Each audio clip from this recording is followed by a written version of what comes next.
हाय। आज का टॉपिक थोड़ा सा डेलिकेट है। इन लास्ट 10 डेज जितने भी मेरे पास केसेस आए हैं, 90% of them are about extramarital affairs.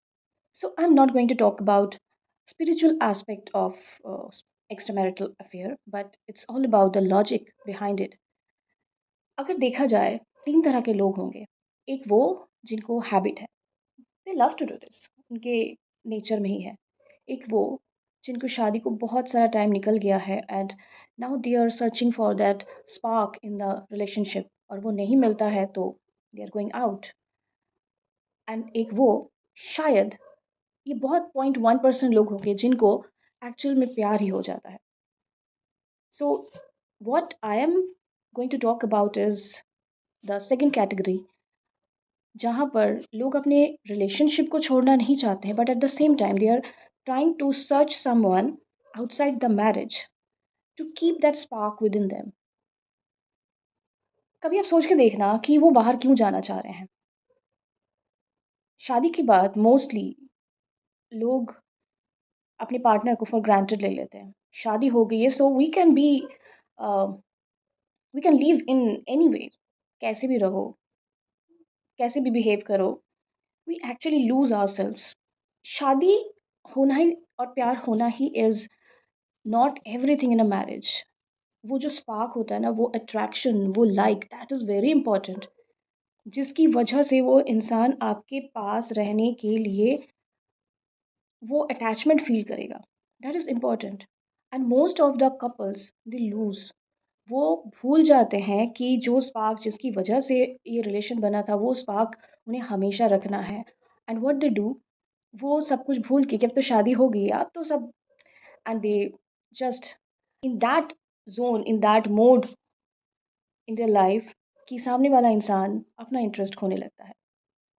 It's very important for every individual after their marriage कि वो अपने आप को न खो दे।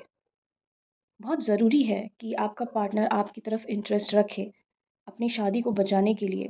इट्स नॉट ओनली शादी को बचाने के लिए, बट ऑल्सो क्यों नहीं आप अ, अपने आप को इवॉल्व कर सकते हैं। क्यों आप सोचते हैं कि अब तो शादी हो गई है तो ठीक है, जैसे लाइफ चल रहा है चलने दो। आपका ग्रोथ कभी नहीं रुकना चाहिए। आपके अंदर का वो स्पार्क कभी नहीं रुकना चाहिए। आपके अंदर आपको जानने की क्यूरियोसिटी आपके पार्टनर में हमेशा होना चाहिए कि व्हाट नेक्स्ट, व्हाट शी और he is going to do next. आप जितना अपने आप को बढ़ाने के बारे में सोचोगे, अपने बेटर वर्ज़न में जाने को सोचोगे, उतना ही आपके पार्टनर का क्यूरियोसिटी आपकी तरफ होगा। I am not asking you to leave your partner behind या उनको इग्नोर करके सिर्फ़ अपने बारे में सोचो, but along with having that relationship, अपने साथ भी एक रिलेशनशिप बनाइए। अपने आप को उस बेटर पोज़ीशन पे लेके जाइए कि आपके साथ-साथ आपका पार्टनर भी आने के लिए रेडी हो। That is marriage is all about. शादी का मतलब ये नहीं होता है कि घर बसा लिया, बच्चे कर लिए, एक कमा रहा है, एक घर सँभाल रहा है, that's not the thing. It's about growing together, it's about becoming our best version with the time, and that's to together, एक दूसरे का हाथ पकड़ते हुए। दोनों में से कोई पीछे ना रह जाए, दोनों एक दूसरे को पुश करें, ओके लेट्स बी, इस तरह से हम आगे बढ़ते हैं। That's how you can keep that spark alive in your marriage. उसके बाद किसी को बाहर जाने की ज़रूरत नहीं पड़ेगी। वो इंटरेस्ट, वो स्पार्क, वो अटैचमेंट, वो लाइकिंग, क्यों शादी के बाद आप जैसे-तैसे रहना शुरू करते हैं? क्यों नहीं आप उसी तरह से रह सकते जैसे आप शादी से पहले रहते थे? डू दैट, है ना? इसी तरह से ग्रो करते हैं। So when I talk to my clients I always say please don't lose yourself. अपने आप को बेटर बनाओ। एंड इट्स ऑफ कोर्स हो सकता है कि पहली बार ऐसी गलती हुई हो, पहली बार होता है तो माफ़ कर देना चाहिए, गिव इट वन चांस।